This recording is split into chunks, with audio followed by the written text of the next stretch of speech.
Hello friends, अनुराग educate channel में आप सभी का स्वागत है। मैं हूं राजकुमार। आज हम आपको नागरिक शास्त्र सामाजिक विज्ञान से संबंधित टॉप 20 महत्वपूर्ण क्वेश्चंस आंसर के बारे में बताऊंगा। दोस्तों, यहां से हर परीक्षा में जैसे टीजीटी, पीजीटी, एलटी ग्रेड सभी परीक्षाओं के लिए क्वेश्चंस अति महत्वपूर्ण हैं। दोस्तों, बिना समय गंवाए चलते हैं अपने महत्वपूर्ण क्वेश्चंस की ओर। हमारा पहला क्वेश्चन है, रक्त संबंध समाज को जन्म देता है और कालांतर में समाज राज्य को। यह कथन है। ए लिकोंग का, बी मैकाइवर का, सी जैक्स का, डी गैटल का। दोस्तों, इसका राइट आंसर होगा मैकाइवर का। दोस्तों, रक्त संबंध समाज को जन्म देता है और कालांतर में समाज राज्य को। यह महत्वपूर्ण कथन मैकाइवर का है। नेक्स्ट क्वेश्चन आपके सामने, संघीय कार्यपालिका उत्तरदायी होती है। ए राष्ट्रपति के प्रति, बी प्रधानमंत्री के प्रति, सी लोकसभा के प्रति, डी राज्यसभा के प्रति। इसका राइट आंसर होगा लोकसभा के प्रति। दोस्तों, संघीय कार्यपालिका लोकसभा के प्रति उत्तरदायी होती है। नेक्स्ट क्वेश्चन आपके सामने, भारत के राष्ट्रपति संविधान के किस अनुच्छेद के अंतर्गत मंत्रिमंडल की सलाह मानने को बाध्य हैं? ए अनुच्छेद 74, बी अनुच्छेद 76, सी अनुच्छेद 78, डी अनुच्छेद 80। इसका राइट आंसर होगा अनुच्छेद 74। दोस्तों, अनुच्छेद 74 फर्स्ट के अनुसार राष्ट्रपति को सहायता एवं सलाह देने के लिए एक मंत्रिपरिषद होगी जिसका प्रधान प्रधानमंत्री होगा और राष्ट्रपति अपने कृत्यों का प्रयोग करने से ऐसी सलाह के अनुसार कार्य करेगा, परंतु राष्ट्रपति मंत्रिपरिषद से ऐसी सलाह पर साधारणतः या अन्यथा पुनर्विचार करने की अपेक्षा कर सकेगा और राष्ट्रपति ऐसे पुनर्विचार के पश्चात दी गई सलाह के अनुसार कार्य करेगा। दोस्तों, नेक्स्ट क्वेश्चन आपके सामने, भारत का उपराष्ट्रपति चुना जाता है। ए राष्ट्रपति द्वारा, बी राज्य विधानसभा के सदस्यों द्वारा, सी राज्यसभा के सदस्यों द्वारा, डी लोकसभा तथा राज्यसभा के सदस्यों द्वारा। दोस्तों, इसका राइट आंसर होगा लोकसभा तथा राज्यसभा के सदस्यों द्वारा। दोस्तों, भारत का उपराष्ट्रपति लोकसभा तथा राज्यसभा के सदस्यों द्वारा चुना जाता है। नेक्स्ट क्वेश्चन आपके सामने, भारतीय संविधान में राष्ट्रपति को कितने प्रकार की आपातकालीन शक्तियां प्रदान की गई हैं? ए 4, बी 3, सी 2, डी 7। दोस्तों, इसका राइट आंसर होगा 3। दोस्तों, भारतीय संविधान में संकट की स्थिति का सामना करने के लिए राष्ट्रपति को 3 प्रकार की आपातकालीन शक्तियां प्रदान की गई हैं। इसमें फर्स्ट आता है अनुच्छेद 352, यानी कि राष्ट्रीय आपात, युद्ध, बाहरी आक्रमण या सशस्त्र विद्रोह की स्थिति में। नेक्स्ट अनुच्छेद 356, यानी कि राष्ट्रपति शासन। दोस्तों, राज्यों में संवैधानिक तंत्र के विफल होने की स्थिति में राष्ट्रपति शासन लगाया जाता है। यह अनुच्छेद 356 के अंतर्गत वर्णित है। नेक्स्ट तीसरी शक्ति, वित्तीय संकट उत्पन्न होने पर, यानी कि वित्तीय आपात, जिसका भारतीय संविधान में अनुच्छेद 360 के अंतर्गत वर्णन किया गया है। यानी कि राष्ट्रपति को 3 प्रकार की आपातकालीन शक्तियां दी गई हैं। राष्ट्रीय आपात अनुच्छेद 352, राष्ट्रपति शासन अनुच्छेद 356, वित्तीय आपात अनुच्छेद 360 के 3 शक्तियां प्रदान की गई हैं। नेक्स्ट क्वेश्चन आपके सामने, संकटकालीन स्थिति में नागरिकों के मौलिक अधिकार ए सर्वोच्च न्यायालय की इच्छा पर निर्भर करते हैं, बी राष्ट्रपति की इच्छा पर निर्भर करते हैं, सी स्थगित किए जा सकते हैं, डी उपरोक्त में से कोई नहीं। दोस्तों, इसका राइट आंसर होगा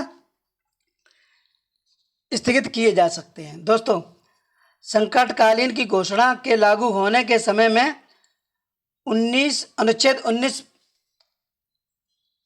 द्वारा नागरिकों को 6 स्वतंत्रताएं स्थगित हो जाएंगी और राज्य द्वारा इन स्वतंत्रताओं को प्रतिबंधित या स्थगित करने वाले कानूनों का निर्माण किया जा सकेगा। तो दोस्तों, संकटकालीन स्थिति में नागरिकों के मौलिक अधिकार स्थगित किए जा सकते हैं। नेक्स्ट क्वेश्चन आपके सामने,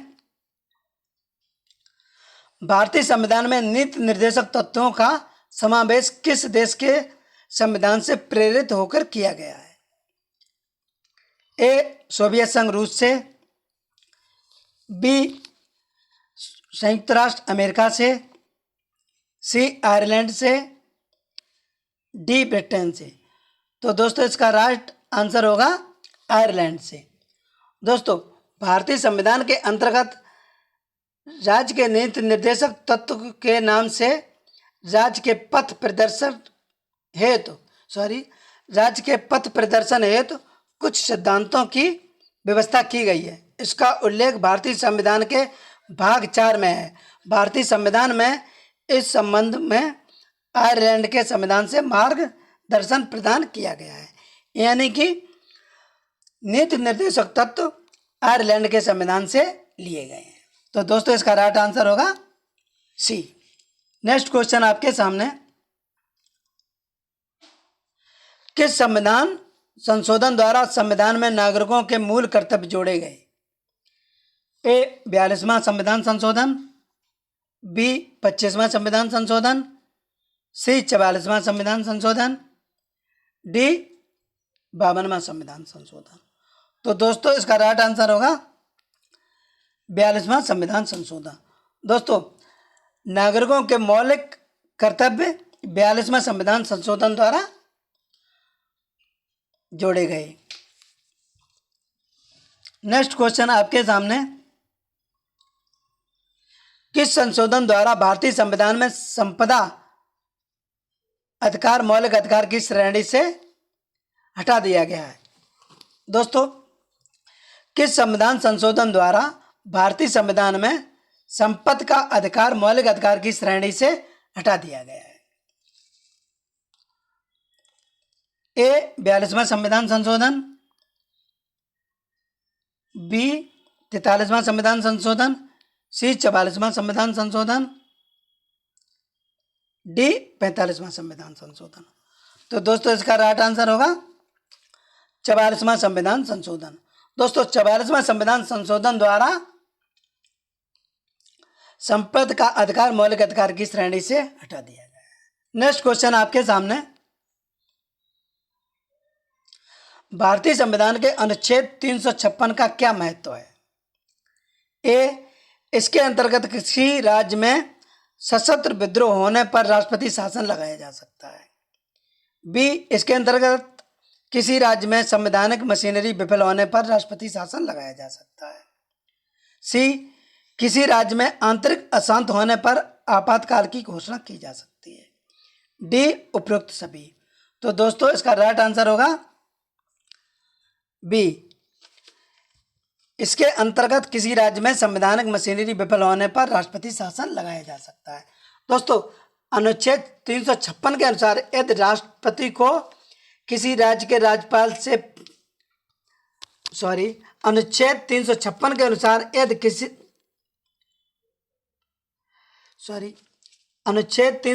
के अनुसार यदि राष्ट्रपति को किसी राज्य के राज्यपाल के प्रतिवेदन मिलने पर या अन्यथा यह समाधान हो जाता है कि ऐसी स्थिति उत्पन्न हो गई है जिससे उस राज्य का शासन इस संविधान के उपबंधों के अनुसार नहीं चलाया जा सकता, तो राष्ट्रपति शासन लगाया जा सकता है। तो दोस्तों, इसका राइट आंसर है बी। नेक्स्ट क्वेश्चन आपके सामने, किस संविधान संशोधन द्वारा भारत में पंचायती राज व्यवस्था को लागू किया गया है?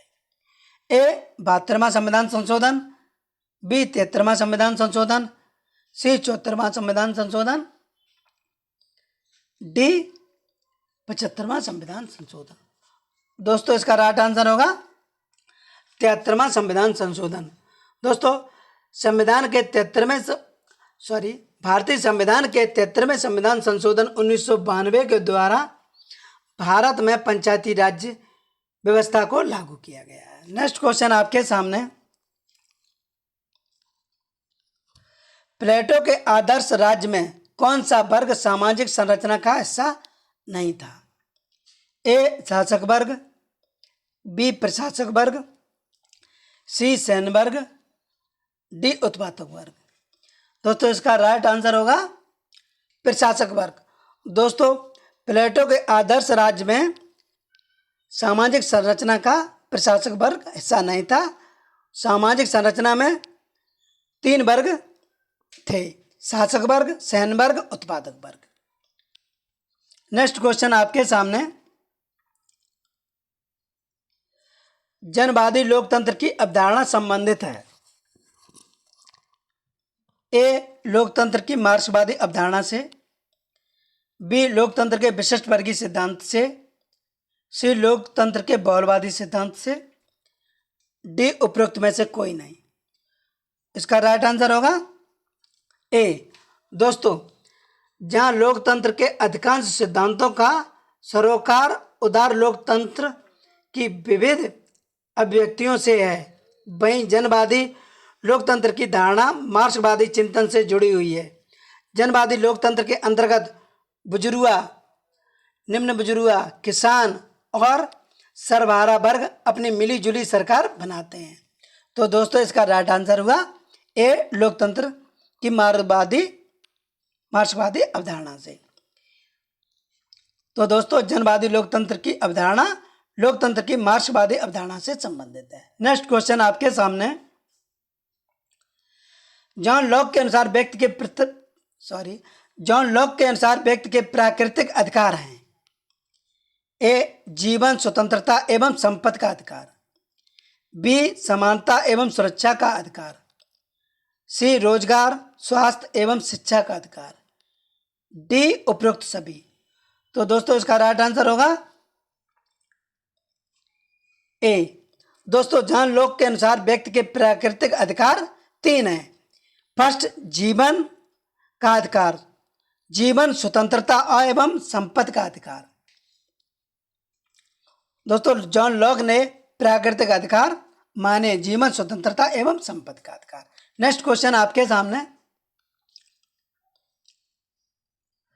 सरकारी आयोग रिपोर्ट किससे संबंधित है?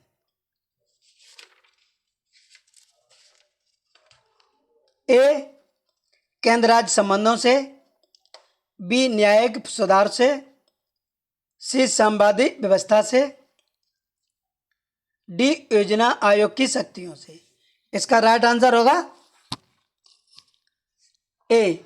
दोस्तों केंद्र तथा राज्य के संबंध पर विचार करने के लिए 24 मार्च 1983 को न्यायमूर्ति रणजीत सिंह सरकारिया की अध्यक्षता में 3 सदस्यीय समिति का गठन किया गया और इस समिति ने 1987 में अपनी रिपोर्ट सौंपी थी। तो दोस्तों सरकारी आयोग रिपोर्ट का संबंध केंद्र राज्यों के बीच संबंधों से है। नेक्स्ट क्वेश्चन आपके सामने, संयुक्त राष्ट्र संघ की स्थापना कब हुई थी? ए 26 जून 1945 को, बी 24 अक्टूबर 1945 को, सी 24 अप्रैल 1945 को, डी 26 जनवरी 1950 को। तो दोस्तों इसके राइट आंसर है 24 अक्टूबर 1945। दोस्तों संयुक्त राष्ट्र संघ की स्थापना सन 24 अक्टूबर 1945 को हुई थी। यह क्वेश्चन कई परीक्षाओं में पूछा गया प्रश्न है। नेक्स्ट क्वेश्चन आपके सामने, राज्यसभा विघटित हो जाती है। ए 4 वर्ष बाद, बी कभी नहीं, सी 5 वर्ष बाद, डी 6 वर्ष बाद। तो दोस्तों इसका राइट आंसर होगा कभी नहीं। दोस्तों लोकसभा की एक निश्चित कालावधि होती है और उसका विघटन राष्ट्रपति किसी भी समय कर सकता है। इसके विपरीत राज्यसभा एक स्थायी निकाय है और उसका विघटन नहीं किया जा सकता। जहां राज्यसभा के किसी एक सदस्य का कार्यकाल 6 वर्ष का होता है, वहीं उसके सदस्यों से यथासंभव 1/3 सदस्य प्रत्येक 2 वर्ष की समाप्ति पर सेवानिवृत्त हो जाते हैं। तो दोस्तों राज्यसभा कभी विघटित नहीं होती है। नेक्स्ट क्वेश्चन आपके सामने, राजनीतिक कानून का संबंध है ए व्यक्ति के बाहरी आचार व्यवहार से, बी भारत के आंतरिक आचार व्यवहार से, सी समूह के आंतरिक आचार व्यवहार से, डी नागरिक के आंतरिक आचार व्यवहार से। तो दोस्तों इसका राइट आंसर होगा व्यक्ति के बाहरी आचार व्यवहार से। तो दोस्तों राजनीतिक कानून का संबंध व्यक्ति के बाहरी आचार व्यवहार से होता है। नेक्स्ट क्वेश्चन आपके सामने, प्रशासनिक कानून निम्नलिखित में से किन के मध्य संबंध निश्चित करता है? ए राज्यों का अपने कर्मचारियों के साथ संबंध, बी समाज का अपने सदस्यों के साथ संबंध, सी राष्ट्र का अपने नेता के साथ संबंध, डी व्यक्ति का अपने समूह के साथ संबंध। तो दोस्तों इसका राइट आंसर होगा राज्य का अपने कर्मचारियों के साथ संबंध। तो दोस्तों प्रशासनिक कानून राज्य का अपने कर्मचारियों के साथ संबंध निश्चित करता है। तो दोस्तों इसका राइट आंसर है ए। नेक्स्ट क्वेश्चन आपके सामने, राज्य के शरीर सिद्धांत ऑर्गेनिक थ्योरी का समर्थक है? ए मार्क्स और एंजल, बी हॉब्स और लॉक, सी रूसो और अरस्तु, डी बिलेंसली और हर्बर्ट स्पेंसर। तो दोस्तों इसका राइट आंसर होगा बिलेंसली और हर्बर्ट स्पेंसर। तो दोस्तों राज्य के शरीर सिद्धांत यानी कि ऑर्गेनिक थ्योरी का समर्थक थे बिलेंसली और हर्बर्ट स्पेंसर। तो दोस्तों बिलेंसली और हर्बर्ट स्पेंसर का संबंध राज्य के शरीर सिद्धांत से था। दोस्तों टॉप 20 श्रृंखला का ये हमारा अंतिम प्रश्न था। दोस्तों वीडियो को मित्रों में शेयर करें, लाइक करें, सब्सक्राइब करें, हाँ बेल आइकन प्रेस जरूर करें जिससे कि हम अपना नया वीडियो अपलोड करें तो उसका नोटिफिकेशन आप लोगों तक पहुंच सके। जय हिंद, जय भारत। मिलते हैं नेक्स्ट वीडियो में, तब तक के लिए बहुत बहुत धन्यवाद। जय हिंद, जय भारत।